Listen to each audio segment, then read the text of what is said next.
All right, folks. Good morning, good afternoon, good evening, wherever you are. Sorry I'm a few minutes late. Had to run to the coffee pot and get a refill there. But welcome, folks. You're already saying good morning. I love that. We are here to continue our discussion on the ACP-520, and I think I got the name right. We're going to be talking about what Atlassian calls advanced features. Whether or not they're actually advanced, I don't know. But I need to fix my video because my background looks a bit funny.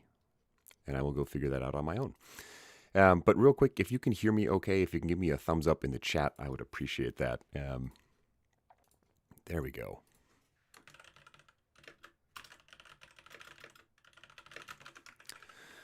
Now, there was one important housekeeping announcement. I have shockingly decided to take next week off. So our session will not happen next Monday. I've updated the Bevy link, and I need to update YouTube. Thank you, Alfonso. Welcome, Chad and Sarah. Chad and Sarah look a bit different in chat. Thank you. They are my coffee sponsors, so it's one way to help support the team. And by the team, I mean me. All right. So again, talking about the ACP-520, continuing our Atlassian Cloud Admin. I just came from a Confluence training, so if I've got Confluence on the brain, I'm sorry, folks. I need to quickly find my intro slides. Welcome, Jordanka. Hope I said that right, from Europe. And again, our focus today is those advanced features, which we'll be digging into. Here you are. In just a minute.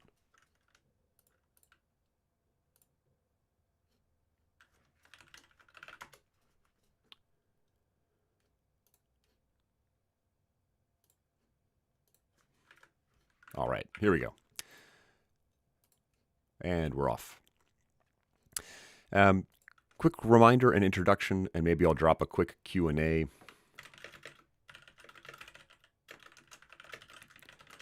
Just curious if you've been in prior ACP-520 sessions with me. This is session 6 of 8. So we have 2 more. Our last one is our review. So I'm curious how many folks have been in these sessions before. If you are new, welcome. Everything I do is recorded, so you can go back through, and it should be available on a playlist in this near this link to go back, and this session is recorded. So if you have to step away, please step away, take care of whatever you need to take care of, and we'll keep on going. But for the new folks, I am Rob. I've been using Atlassian products since about 2013. I hold multiple certifications. My selfish goal is to collect them all. I'm working my way through the ACAs, and next up are the ACPs, which is why we're here. These sessions started because I wanted to earn certifications, and I wasn't making time to study. So you have all given me the opportunity to study and improve. Thank you for that. And I want to give back by holding these sessions. Interaction for me is important. I can see the chat's already going, which is amazing. And thank you. I think it was Chad for kicking us off. Please use the chat to communicate. Use it to ask questions. Use it to chat with each other. Use it to point out where I'm wrong. It's not just going to be me talking, though, I hope. Please interact to keep things going. Also, I'm doing this professionally. I'm now a professional trainer and content creator, which is amazing and terrifying. So I'll be asking for your support to help ensure I can keep doing this. The easiest way to support me is just push the like button. It is the thumbs up icon kind of down there. Right now, we've got about 5 likes and 30 folks. I'd love to get to, say, 20 likes and 30 folks. That would be stellar. You can also save and share this with a link. You probably know someone who could benefit, so please share this. For me, it's really important that as many people as possible have this knowledge so we aren't frustrated when we have to use these systems. Whew. Okay, I will also drop things like this poll up at the top. So from time to time, you'll see those pop up. And that's just to get an idea of what y'all think of things. And the polls will usually relate directly to what I'm talking about. However, they also might be just something fun that I dream up or am curious to hear about.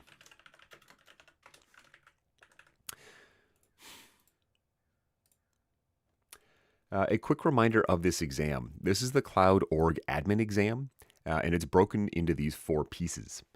Now, when we consider the exam, this is the breakdown of the questions we'll see, and it'll roughly follow this. So when you're intending to start studying seriously for your exam or intending to pass it, this is where you should be focusing time. The passing score, I want to say, is at 72%. So if you can nail every org question and every user and group question, you're gold. That said, I'm not saying don't ignore the other sections. We need to ensure we're studying. And as a reminder, you've got to be studying outside these sessions if you want to be successful on the exam. You do not have to take the exam to benefit from this, though. I just want to be very clear. You'll hear me talk about the exam a lot, and that's because I am gearing up for it. However, this is just great knowledge to have. And it's, the certification is a nice thing to say you possess. However, having the knowledge is more important because you will be able to guide your team and make informed decisions. So I'll refer to this as we go. And again, we've only got 2 sessions left on the advanced features. We'll be talking about 3 main topics. We've got our admin APIs, we've got our application tunnels, and we've got custom email addresses. And I'll have another quick poll for folks. It looks like most of you have been in these sessions with me, which is awesome. It's great to hear folks are returning for more. And a quick question.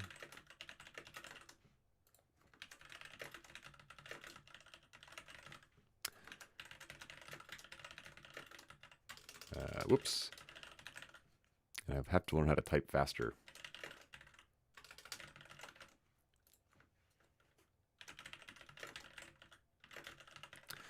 This term API shows up a lot, so I'm just curious what folks think it stands for. Maybe I should start pronouncing it API. Would that be appropriate, team? These are the 3 concepts we'll dig in today. There are more advanced topics we'll cover in our next session, which again is in 2 weeks. We are not meeting next Monday. So we're just going to dive in. And where we're going to dive into is our community. Not whatever that is. Hello? Oh, my autocomplete broke. Oh no. Into our community and dig into our certification. Welcome to Shar. Appy. So far I like API, the H sound better. Kind of like GIF or GIF. I'm almost curious where folks stand on that one. So I'm just opening up the official Atlassian Learning so we can follow along. I will drop this link directly in chat. It's right there if you want to follow along on your own. And we're going to be digging into the only training administering Atlassian orgs right here. And then exploring advanced admin features. Alfonso, that is peanut butter, my friend. At least in the States. So this section is going to focus on, again, some more advanced things. Depending on how we use Atlassian products, we'll be more or less involved in these. But as admins, we are expected to understand and know what they are. So at the very least, we can go look them up and remind ourselves, hey, I was in this training about it. APIs, application programming interfaces. I feel like there should be 2 M's in that word. I don't know, though. Essentially, it's a way to connect systems. So in my work in systems, people ask, do these things... Oh no, we're starting off of the GIF controversy again. Excuse me. Now, in my career in systems, people would talk about interfaces. Do these things interface? Blasphemous. Blasphemy, Kythra. Now, an API is what most people think of when they think of an interface or an integration. But the term integration can mean many different things. So here we're explicitly talking about an API. I know just enough about these to know I shouldn't touch them. In my mind, it's the thing that the engineering team builds. So, Kythra, I did not open it. Someone else started throwing that in. I was just calling it APIs. So I'm innocent here. APIs, again, are a type of integration, and they're what most people think of when they think of an integration. Most users will not have access to create these.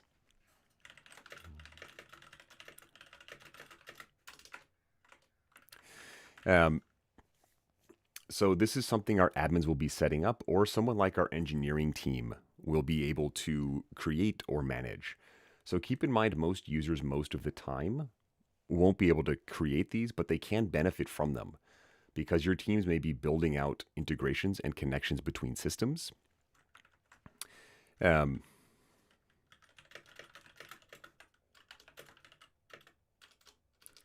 just a minute. But the admins control them. So we have the ability to turn them on and then to revoke them. So very important that as admins we understand, hey, we have the power to go in and shut down an API because they can be misused, they can be left on, and they can expose our system to things that maybe we don't want to expose them to. Typically, APIs can be left open after, and we're unaware of them. So this is something, if you inherit a cloud instance, you're going to want to dig into and understand.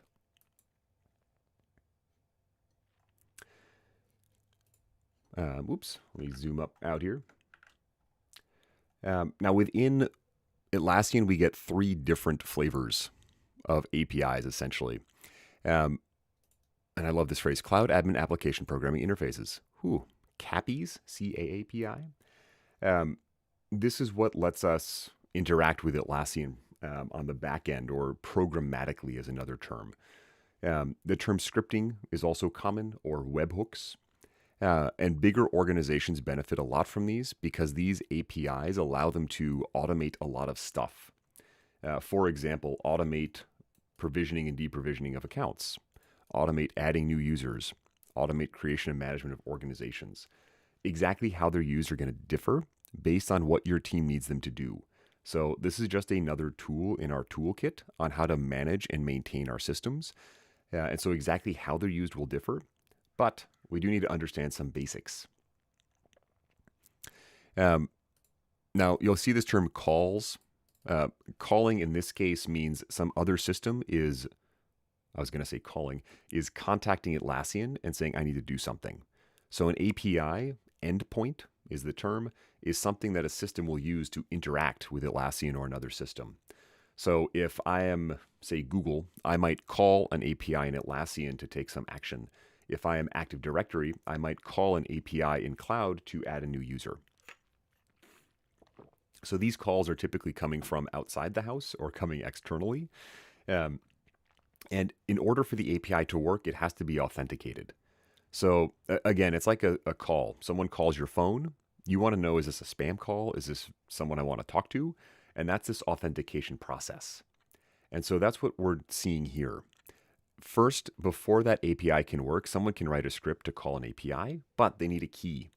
And that key is what then tells Atlassian to trust that call. Now, keys are something we need to be very, very, very, very careful with because they should only be used by people who are authorized and expected to use it, which is why APIs are, an advanced thing and something we want to take careful control of and make sure we manage. Now, each key can have different information, like the name, and also you'll see that they will expire after a year. This is important to remember. It's kind of a fail-safe. At worst, this API will be exposed for a year before it's shut off. Now, I'm not saying wait a year for it to turn off. Depending on the use, these API keys will have different expiration dates, and that's important because it will shut them down so they can't be abused. Now, one thing we'll notice is that a key is different than a token.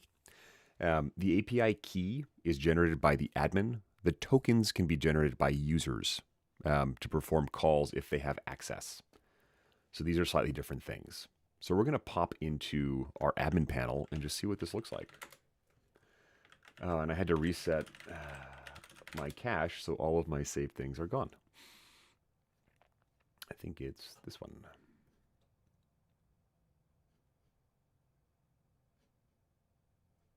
All right, where are you hiding? Settings. So we're going to make an API key. Ooh, love this. So the term scope will also appear. In this context, this refers to what can that API do, or what access does the API have. We have the option of making an unscoped API. This can be beneficial However, it can also be insanely dangerous because this means if you have access to this API key, you can do anything. Again, it's saying it is okay for this person to take almost any action. I'm going to go with a scoped API for this example. And we'll see I have to give it a name. I will give it a terrible name, API test. It looks like it's by default giving me a 1-month expiration. For safety, I'm going to give this a 1-day expiration. And I'm doing this in case folks are watching in the future, they don't try to get in here. And now here I can define what this thing can do. So again, this is important. APIs are not something that I as the admin will just create and wait for someone to use. Typically an API is going to be something that I'm working actively on a project, or I have a developer explaining why they need it. And they're going to tell me, hey, I need explicit things.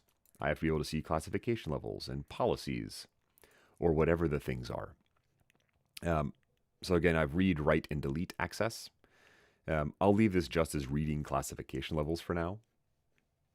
And here I can see, is this what I want? And then I'll just click create. And Atlassian will think and make me my key.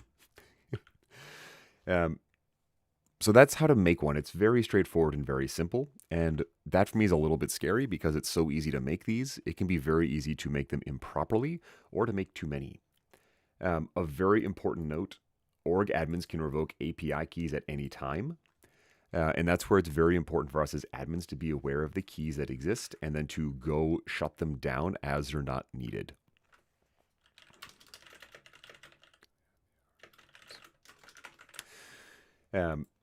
And this may require you to work with like your information security team or other folks, to get more help. I see the chat is now a dead zone for some reason. Kythra, I think we killed it with our peanut butter discussion. I do want to call out though, folks, we have a Discord server that I run that's intended for constant chat and constant communication on Atlassian stuff. It is not just for exams or certifications, but it's another place to go to get help, to ask questions, to share information. So just putting that link in the chat. The scope here, Tushar, is just on the org level. So the context of all of this is going to be across the organization. I can follow up maybe in the Discord with specifics on Jira admin or Jira APIs.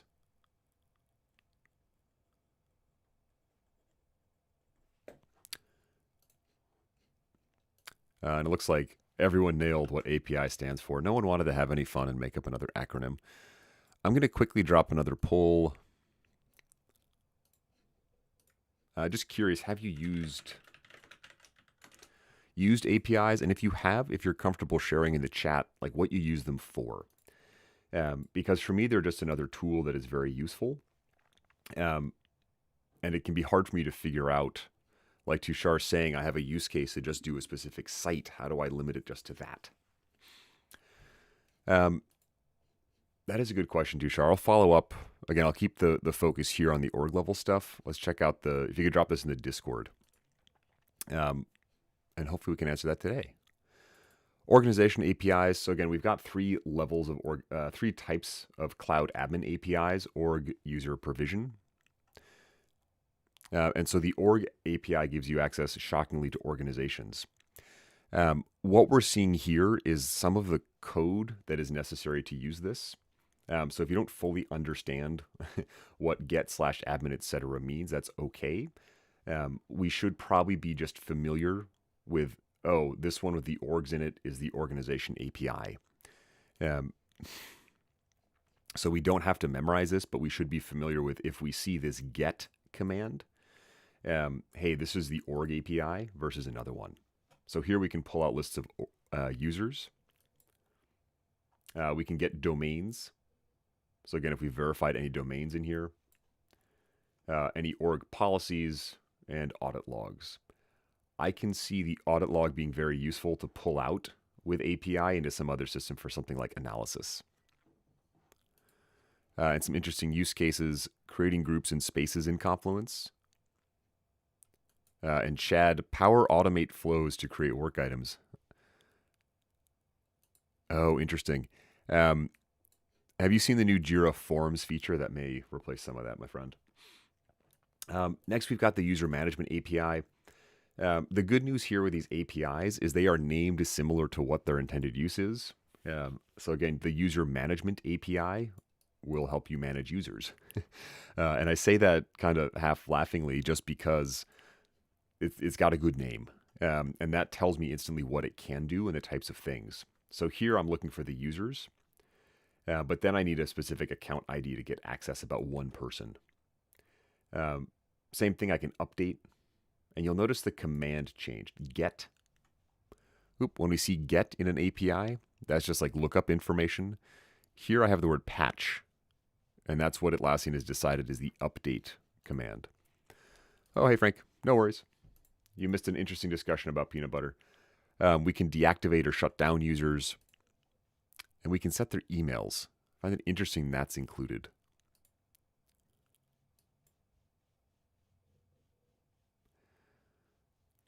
Huh. Well, sorry to hear that, Chad. Good luck patching everything together. And then we've got a provisioning API. Again, this one will allow you to provision users with different access. So I can grab them based on the directory. I can add a user to the directory and then deactivate. This one for me is the most obvious use case, the provisioning, because you can turn off access. So think someone leaves your organization and they're terminated in the HR system. This will shut them down in Atlassian.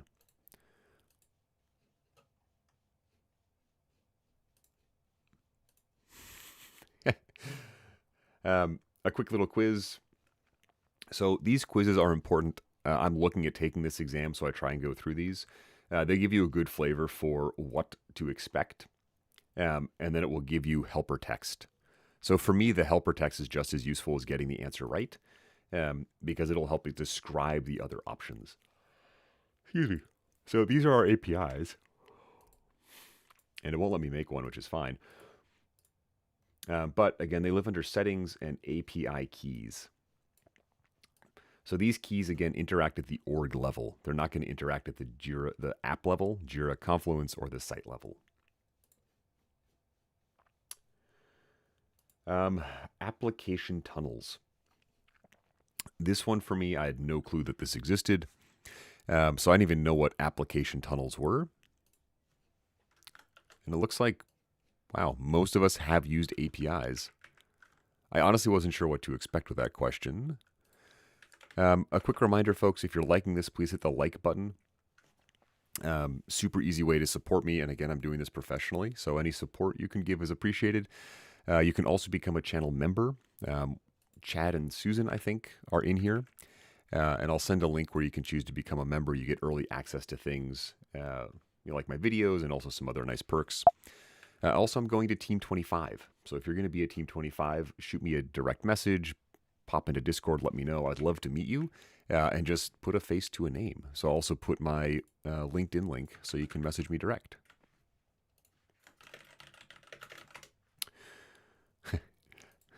Your job is using patchy workarounds, Chad. All right, application tunnels. The term tunnel in like networking refers to a connection between systems. Typically, it's like protected or encrypted or secured in some way. I usually think of a VPN tunnel, a virtual private network tunnel that connects me to the virtual private network. Oh, Miriam, welcome. You got a 4-day weekend? I am jealous, my friend. I hope you can catch up on the tickets. In this case, an application tunnel explicitly refers to a connection between Atlassian Cloud and a connection between server or data center.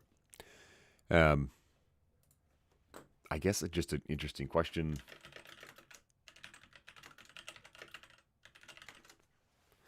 Oh, sorry, Sarah. Shoot me a message if you're going to Team 25. I would love to meet up and connect. I'll have a different link to become a member in just a minute. I'm curious if folks have used Atlassian Server. I never did. It was recently retired. I think last year. They didn't get rid of it, but they've stopped support. So we'll see less and less of it. But it is an older product. Atlassian Server let you create and host your own instance of Atlassian products.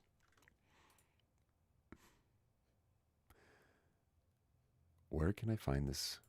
Here, let's put it here. There we go. And this tunnel lets me connect. Hey, Sachin. This tunnel will let us connect Atlassian Cloud to a server or data center environment.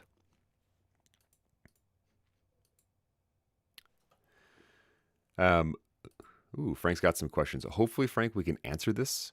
Can a side of the tunnel have multiple instances? Hopefully, we find out. Now, this is an important thing because it allows a secured connection. And this will be important as admins. Typically, we'll find ourselves working with information security or other folks. And we want to be extra sure, especially depending on the environment we're in, that we're not leaking data. We're not exposing information about our instance to folks who shouldn't have it. And this application tunnel gives us a way to safely do that. It can be useful in a few ways during a long migration. So if you are migrating off of data center onto another platform, you might find this useful. You can give folks limited access back to the prior product. So in this case, data center or cloud. Most of the ones that I have worked on have been haven't done it this way. They've done a big bang all at once. Here is the link to become a member if you want. The other is if you acquire another organization or you get acquire a company that has server or data center, you can link them in. All right, this is a little bit more in depth. I love this. So with any kind of tunnel, whether it's a VPN or an Atlassian application tunnel, it requires like two basic things. A server, so this will be set up on cloud, and this is essentially a program or a service that will handle the connection. And then you need a client. And in this case, the client's in the on-premises environment, the cloud or data center. Now, without these, like these are the endpoints. Imagine a literal tunnel you drive through. This is where you enter or exit the tunnel, and then in the middle, it's secured. The server is the secure tunnel for outgoing connections. Again, that's what you set up in cloud. The client is installed locally and connects to the tunnel server. So these are the terms you're going to see. Server, cloud, client, not cloud. The application links are for each product. Now, these are set up through the tunnel. So I need the tunnel first, and then I can have the links. And here we have a helpful, hopefully, diagram. We have our server on cloud and our client in data center. So the server is connecting to the client, and then I can link applications. So I don't know how helpful this diagram is. The green line's kind of confusing me because it's not in the tunnel. In my mind, this is my tunnel.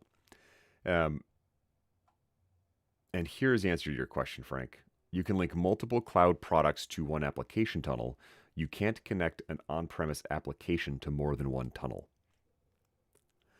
So the way I understand that, Frank, if I have cloud in data center, I can connect it to a single, or sorry, if I have Confluence in data center, I can connect it to a single tunnel. However, if I have Jira and Confluence in cloud, I can connect it to multiple servers or data centers. Is that right? Multiple cloud products from one organization to one tunnel.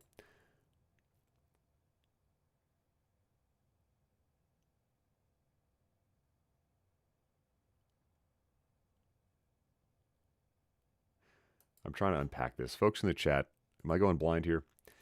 You can link multiple cloud products from one organization to one tunnel. You can't connect an on-premise application to more than one tunnel. Okay, so if I have Confluence in this server, I can only connect it to one cloud. Makes sense.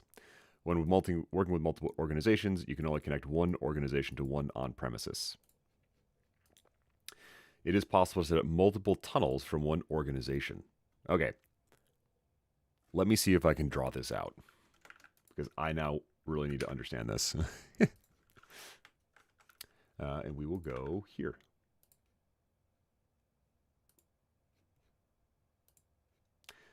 And while we do that, please take a minute to like and subscribe if you haven't. I'm just going to make a Confluence whiteboard and see if I can diagram this. As I read that, I can have, where are my sections? Here we go.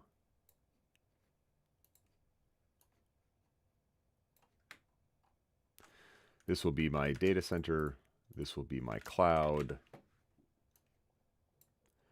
And let's say I have, this is my client. This is my server. Cool. My client and my server connect. That makes complete sense.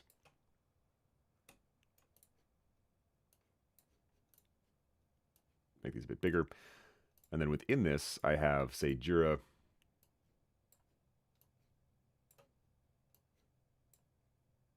And Confluence connect to the server.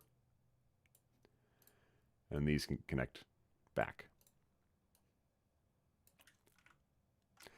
It looks like what I can do is if I have another data center,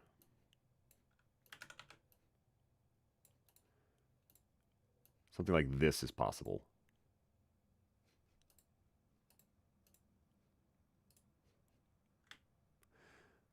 Yordonka, thank you for coming.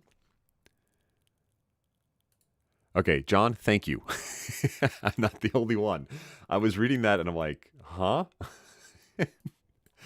I think what it's saying is this. I think it's suggesting that for any one data center, it can only connect to a single cloud. So if I've got my Jira data center here, I'll call this Jira DC1. And this is like Jira DC2. And this is Jira Cloud. I can connect Jira Data Center 1 to this cloud and Jira Data Center 2 to this cloud. But I couldn't connect this to another cloud over here somewhere. I feel like that's what it's telling me. So let's go read this again together. Multiple cloud products from one org to an application tunnel. I can't connect on-premise application to more than one tunnel. Okay, so these applications are only in this one tunnel right here. And these applications are only in this one tunnel right here. When working with multiple organizations, you can only connect one organization to one on-premise application.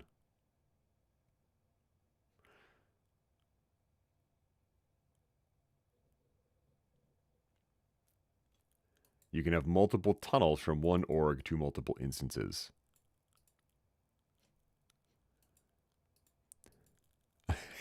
Kythra. I love Kythra's detail here. On premises, maybe, is what they meant? Yeah. I think, Frank, you've got it. I think one cloud instance can connect to multiple data center instances, but not the other way around. So I think this diagram is correct. However, one data center can connect to one and between 0 and 1 clouds. If anyone has an easier way of describing that, I would love for you to share in the Discord. How do we set up a tunnel? All right. This is a marketplace thing. Excellent. Well, let's pop into the marketplace and see what damage we can do. Now, I don't have a data center or server instance, so we won't be able to do this. Oh, Tushar. Now we're going down a rabbit hole.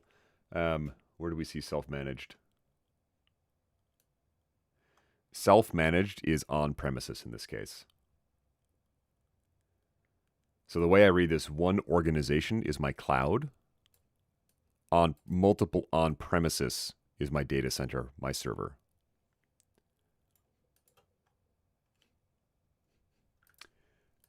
I need to find, what was it called, a tunnel?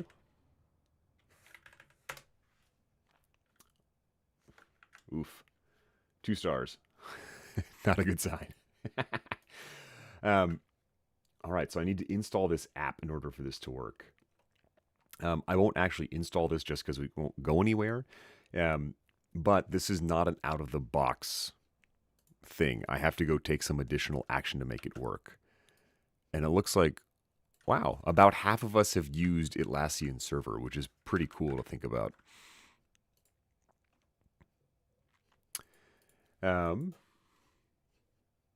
All right, create up to 100 tunnels.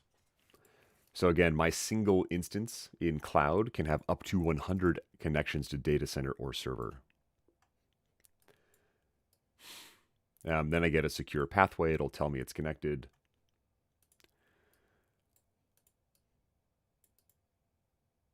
Then I need to create the cloud product application links. And they forward all the traffic.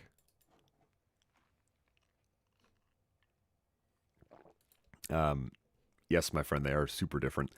My first exposure to data center was at a 40,000 person company, and we had 5 people who just managed the data center.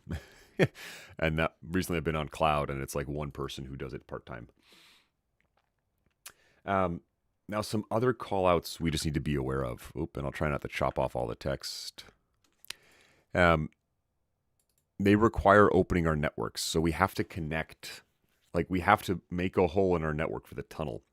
So this means as an admin, we might not be able to do this on our own. We might have to work with our networking team, our security team, someone to help, because we will be opening a hole in our network security. Now, it can be for a legitimate reason. However, we want to make sure we're doing this properly and not going rogue, so to speak, and drawing down the ire of our friends in security. So you might have to reach out for support from one of these teams to build the tunnel. So keep that in mind. Like, we as admins are the almighty superpower of Atlassian. However, we do also need to work with other teams, so we all play nice. Application tunnels are available in admin.atlassian.com. Are they? Tunnel? Tunnel.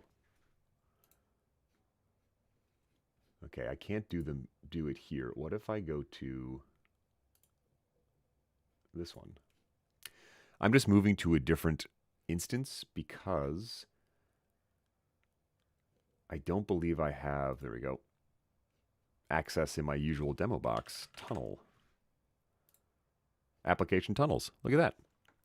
Link, cloud, and data center. Link. It's interesting that this is it's an out-of-the-box feature that requires an add-on. I find that very interesting. Install the tunnels from the Marketplace app first and then configure it. You know, what the heck? Let's just push get it now. Oh, it's a download? Wow.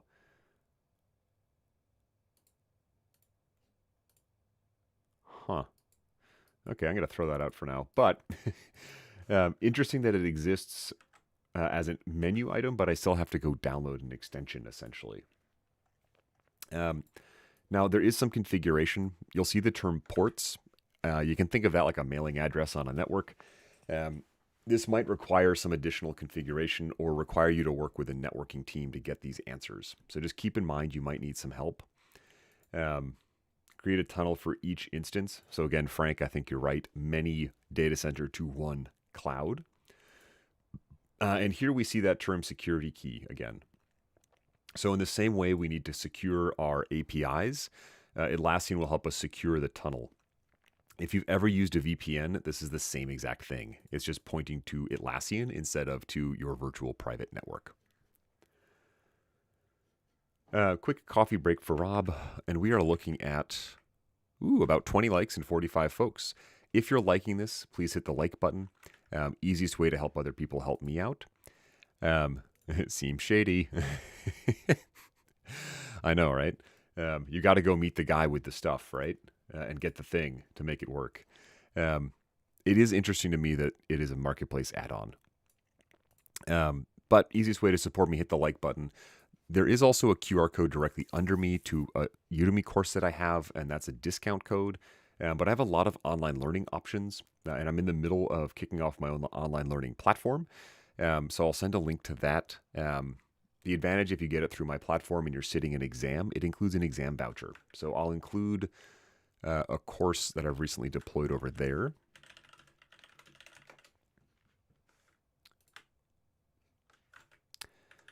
Where did it go?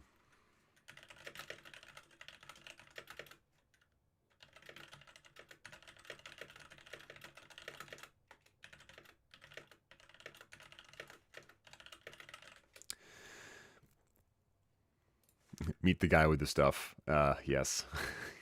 Unfortunately, that may be very Atlassian. And it looks like that link didn't come through. So if you're curious about my courses, check out this link. Again, there's a number in there that relate to Atlassian certifications. If you complete the course, it includes an exam voucher. So please keep that in mind. That's one way to learn. Another way is check me out on Udemy. Those don't include exam vouchers, so they're a bit more economical. And if you have any kind of financial challenge and still want to learn, email me. Email's down at the bottom. I will hook you up. It's more important to me that people learn. However, if you work at an organization that has a learning stipend or something, this can be a great way to utilize that. Which products support? So our tunnels are only supported by a subset of apps. And again, the term product is replaced by the term app now, so I'll do my best to call them apps. But Jira Cloud is Jira, Jira Service Management, and Confluence. So keep in mind things like Bitbucket wouldn't be supported here, or Compass. And on the data center side, there are specific, interesting it lists, specific versions of data center you have to be on. I find it interesting that they include Bitbucket and Bamboo when Bitbucket and Bamboo aren't supported by cloud. So I can't tell if this means, as I read this, this means I can't connect Bitbucket and Bamboo because those aren't supported by cloud, or at least the tunnel. So I wonder if we can, get more information on that one. I'm going to start a quick poll though. Do you use Bitbucket? And I'm asking because most groups I work with use GitHub instead of Bitbucket. Ooh, which one of the following configurations can't exist? Interesting. One cloud product to one server, that's possible. Multiple cloud products to one server, not possible. One server to multiple clouds, not possible. Actually, it's this one. No? Can't exist. One-to-one is fine. One server to many, right? Woohoo! You can't connect one server instance to multiple cloud organizations. All right, nailed it. I think the last thing I had was custom email addresses today.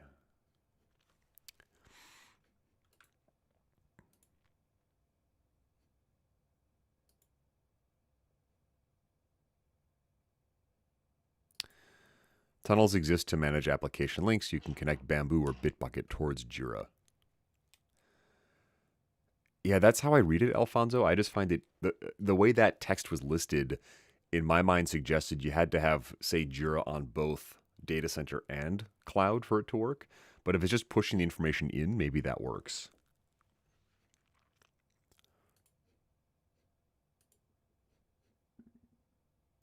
And for folks who are unfamiliar, GitHub and Bitbucket serve as code repositories. I am overly simplifying. Bitbucket is the one made by Atlassian. GitHub is a separate product.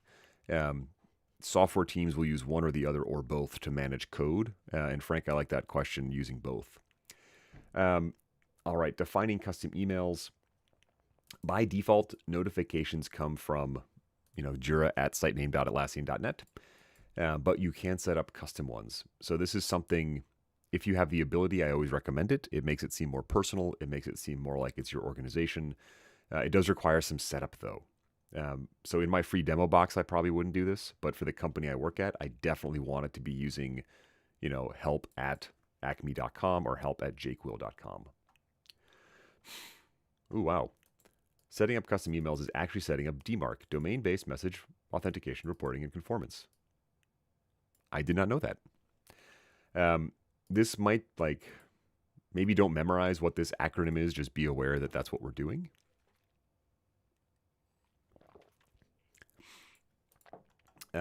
Helps us keep things secure. Yes, that makes sense.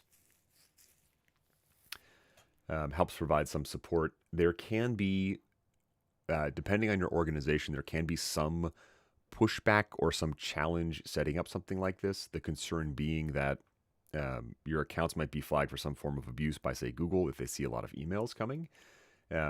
So having information like this is important to talk to your security or networking team just so they know what's going on. And that's the advantage of this technology here, DMARC. It helps ensure that servers recognize it as trusted information. So it's coming from support@jcool.com, but it's saying, hey, Atlassian is sending this. It's probably not spam.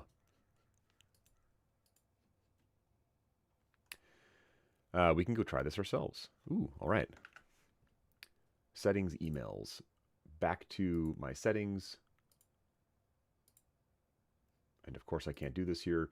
Let me go to, I think it's this one.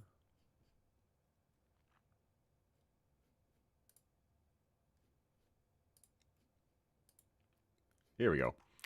Secure emails from my domain. I'm going to add a domain.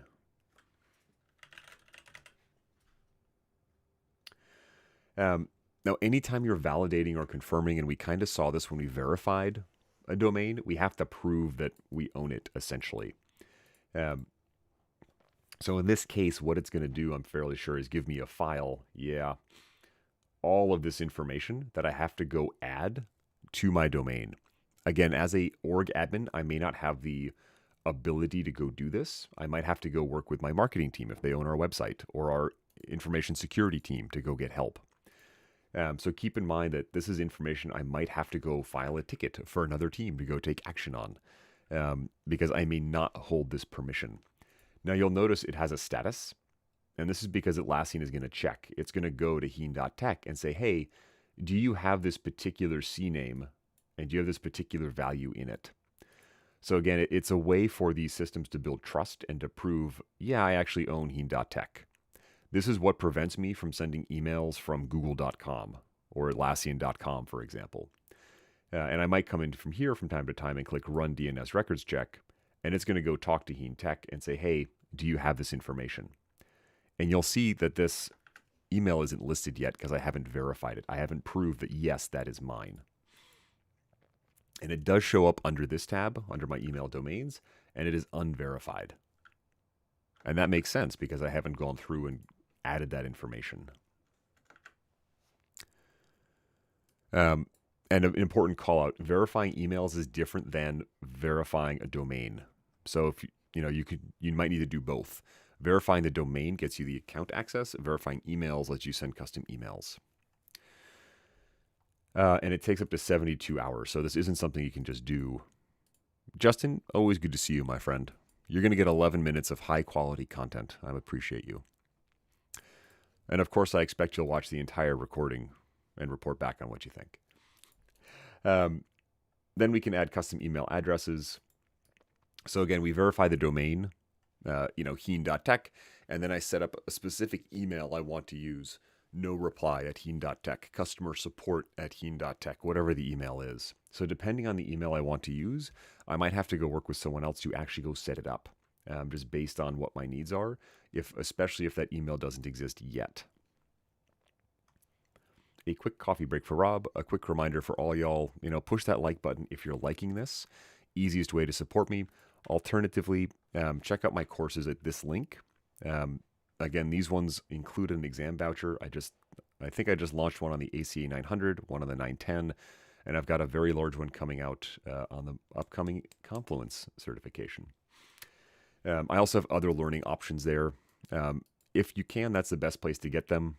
If you go through Udemy, they take a cut of it, so that's my preference. Adding custom emails, we would go through and add them, and then they will be made available to use in products.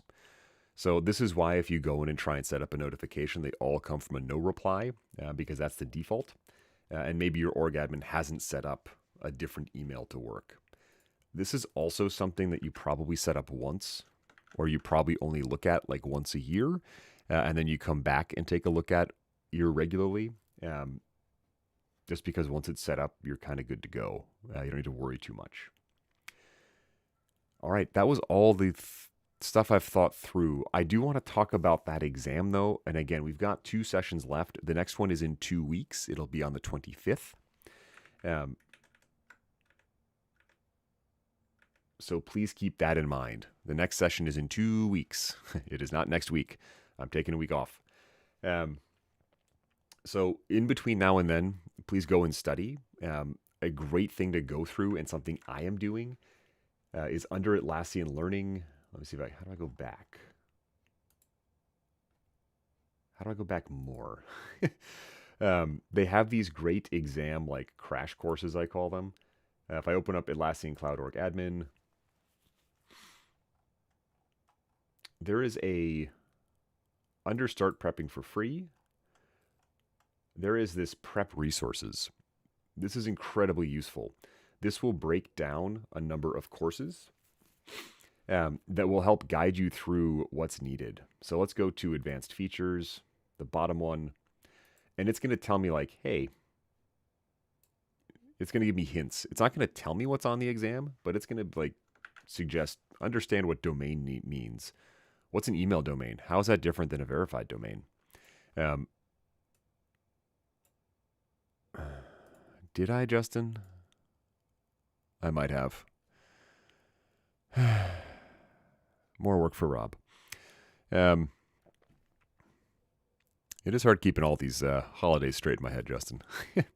Maybe I'll have a special review session then or something. Be on the lookout for email updates. And in our next session, I'll confirm, but I'll probably go to the September 8th as the last one, the review. But this is a great resource. I go through this when I'm studying, and I write down things I don't know off the top of my head. For example, understanding guard. I might go through here and be like, ooh, what features are provided? And it's also telling me, hey, I need to know the features, but I don't get any deeper. So I have to memorize what they are. What are the prerequisites? And then even better at the bottom. Oh, wow. And it's got guidance for guard. That's really cool. Sample questions. And again, these are really useful because it's going to walk you through something. And okay, maybe I do this one. It gives me specific guidance on why each answer is incorrect or correct. Again, the why it's incorrect to me is just as valuable as why it's correct. So make sure you're taking time to go through this prep resource and then to, like I write down on paper, that helps it get stuck in my mind. I write down what I don't know and then I go look it up and I go practice it. And then I take these practice tests, these quizzes, and I see how I do. And then if I get it wrong, or even if I get it right, I review the reasoning. All right, most of us do not use Bitbucket, which is kind of expected. And I've got one more poll for folks before I leave.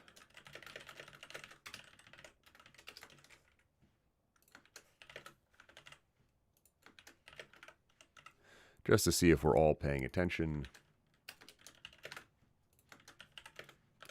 When is our next section? Please click the button that will tell when we'll next meet to talk about the ACP-520. It's right up there on the screen, folks. Please get 100%. So again, we've got 2 sessions left. We're going to finish off advanced features next session, the 25th. Please click the button just so I know you see it. Oh no, someone clicked something else. So please, I just won't be around next Monday. I will be in Discord, though. I will be available there. So drop questions in Discord. Definitely come check us out there. Also, again, check out my live learning courses. That link is right there. You do not, there's also a community there to help learn. And I will be pushing more courses live out to that. So keep your eyes on that space. More courses are coming on a very regular basis. And also, if you haven't already, please just like and subscribe. The simplest way to help support me also helps other people find it. I do want to thank you all for learning with me. I have a lot of fun doing this. I'm going to keep doing this. And there's one more way to support me or become a channel member. Lots of information there. Shoot me an email, though. It's in the bottom left of your screen. If you need something, I do personal training. I'll be happy to answer small questions. Find me in Discord or online. But thank you again. This is enjoyable. I'll see you in 2 weeks. I'll leave the chat open for a little bit while I drink some coffee and follow up on messages I might have missed. But I hope to see you all again very soon. And please take the next week or 2 to study and continue to improve your skills. You can't be exposed too much to this stuff, especially if it's part of your job. And the more you know, the better, faster, stronger you're going to be. So before you go, hit the like button. I've got 21 likes, 39 folks, which is amazing. And have a great week wherever you find yourself. Thank you, John. I appreciate it. Thank you, Chad.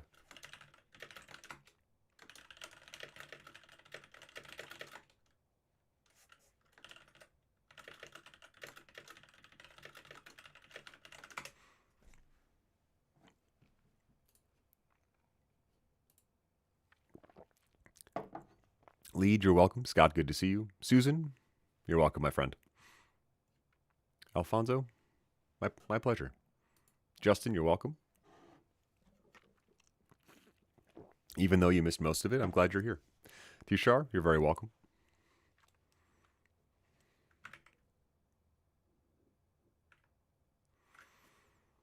And I briefly mentioned, but I'll also be at Team 25 Europe. So if you're in Barcelona the week of October 2nd, look me up. I'd love to grab a coffee. All right, folks. Have a great week wherever you happen to be, and I hope to see you all again soon. Kima, you're welcome. Hopefully, I will interpret your comment as saying you are above this and you know all this stuff already, but hopefully this helped you learn something. Again, more exposure to ideas is always helpful.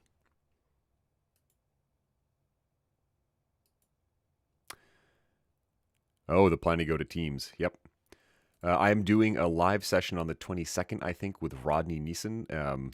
Great guy, is known as the Jira guy, on how to plan for Teams and how to figure out how to budget for it. So worth checking out if you're going to go. Sachin, you're welcome. You're welcome, Frank. All right, folks. Have a great